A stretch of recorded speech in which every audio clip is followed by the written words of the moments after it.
वो मेरी इज्जत लूट रहा था। गैर मर्द के साथ पकड़ी गई फौजी की पत्नी बोली, फिर खूनी खेल में उठी बेकसूर फौजी की अर्थी। नमस्कार दोस्तों, स्वागत है आप सभी का एक बार फिर से। झारखंड से बड़ा मामला निकलकर सामने आ रहा है खोरा जामटोली से, जहां पर एक महिला जिसका नाम बुद्धेश्वरी बताया जा रहा है, उसकी शादी हुई थी एक फौजी के साथ में जिसका नाम परना बताया जा रहा है। दरअसल बता दें कि दोनों की शादी को काफी समय हो चुका था।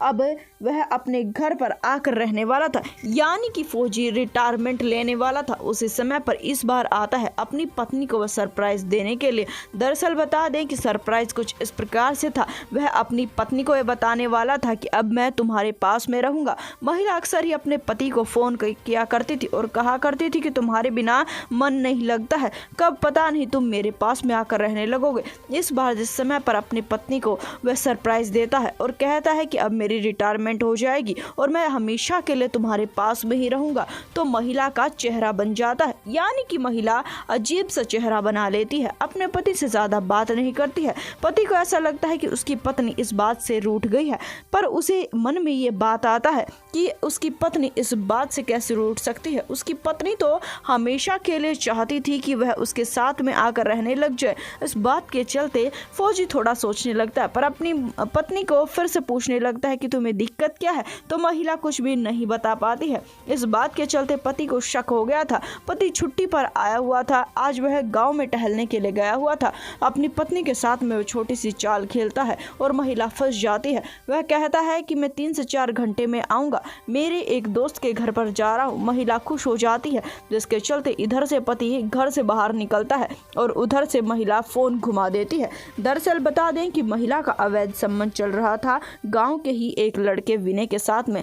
पति के घर से जाते ही महिला विनय को घर पर बुला लेती है और विनय के साथ में एक कमरे में थी। इतनी देर में पति आ जाता है। पति कहाँ गया था? पति बस अपनी पत्नी की सच्चाई देखना चाहता था। उसे अपनी पत्नी पर शक हो चुका था। देखता है अपनी पत्नी को उस युवक के साथ एक कमरे में, जिसके बाद में अपनी पत्नी से इस बारे में पूछने लगता है, गुस्सा करने लगता है। तो महिला उसी लड़के पर, विनय पर इल्जाम लगा लेती है और कहती है कि ये मेरी इज्जत लूट रहा था, मैं अपने आप को बचाने की कोशिश कर रही थी, इसने ही जबरदस्ती गेट को बंद किया है। ना चाहते हुए भी फौजी एक बार फिर से अपनी पत्नी पर विश्वास कर लेता है, अपनी पत्नी की बातों को सच मान लेता है। विनय के साथ में थोड़ी बहुत मारपीट की जाती है और विनय को घर से भगा दिया जाता है, पर इस बात से उसको थोड़ा सा धक्का लगा था, पर महिला को कोई खास फर्क नहीं पड़ा था। पति देखता है कि महिला बिल्कुल भी मायूस नहीं थी, सबसे हंस हंस कर बातें कर रही थी। पति को फिर से अपनी पत्नी पर शक हो रहा था, पर शक कब तक करता? अपनी पत्नी के भोले चेहरे पर वह फिदा था। उसे लगता था कि उसकी पत्नी उसे कभी भी धोखा नहीं दे सकती है। इसी प्रकार से समय बीतता जाता है और इस बार जिस समय पर वह वापस ड्यूटी पर जाता है, दिल्ली में उसकी पोस्टिंग थी, बार बार अपनी पत्नी को फोन करता है, तो अपनी पत्नी के फोन के व्यस्त आने पर वह काफी परेशान रहने लगा था। उसे पूरा शक हो चुका था कि उसकी पत्नी का कहीं ना कहीं तो चक्कर जरूर चल रहा है। इस बार फिर से वह कुछ समय के बाद में छुट्टी पर आता है। आज रात की बात है, जिस समय पर अपनी पत्नी से वह बात करने लगता है और कहता है कि मुझे लगता है उस दिन जिस दिन तुम्हारे साथ में वह लड़का था, वह तुम्हारी इज्जत नहीं लूट रहा था, बल्कि तुम उसके साथ में प्रेम प्रसंग में हो। मुझे कहीं से ये जानकारी मिल गई है।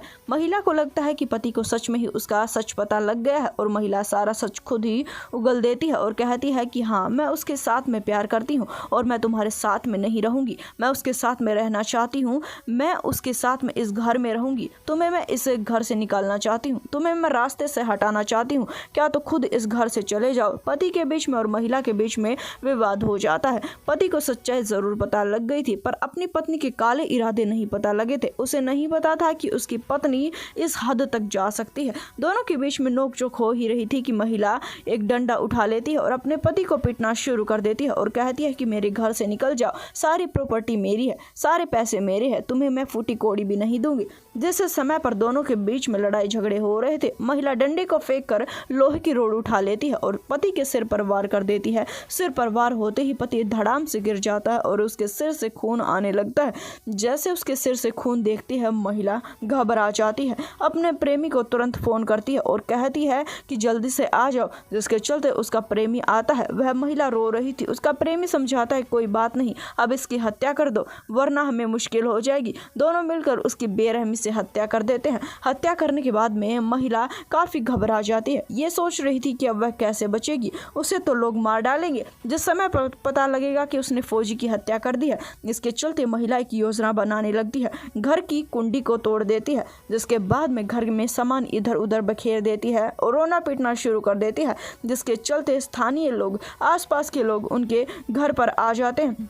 वह मदद की गुहार लगाने लगती है और कहती है कि चोर आए थे, देखो हमारे घर का क्या हासिल करके चले गए हैं। तुरंत फौजी को उठाकर अस्पताल लेकर जाया जाता है, पर फौजी को डॉक्टर मृत घोषित कर देते हैं। महिला अपने पति के साथ में अस्पताल में भी गई थी। पति की लाश जिस समय पर घर पर आती है, महिला छाती पीट कर रो रही थी, दिखावा कर रही थी कि वह काफी ज्यादा दुखी है, पर दुख से ज्यादा तो वह डरी हुई थी। जिस समय पर पुलिस कुछ भी पूछने की कोशिश करती, जिस समय पर मीडिया कुछ भी पूछने की कोशिश करती, महिला बहके जवाब दे रही थी, जिसके कारण से पुलिस को बार बार उस पर शक हो रहा था, जिसके चलते पुलिस 2 से 4 दिन के बाद में सख्ताई से उससे पूछताछ करने लगती है।